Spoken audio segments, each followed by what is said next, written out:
Ну вот мы шли по зоопарку и увидели такое вот местечко.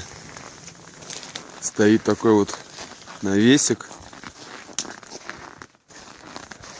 Мусорка и кострище. Тлело буквально парочку угольков.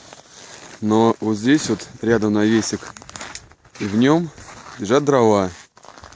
И подкинули дров, развели костер.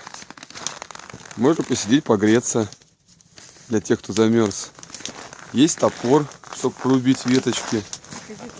Вот висят и такие шпажки, на которых можно пожарить какие-нибудь сосиски здесь. Где бы вы в московском зоопарке увидели такое, а?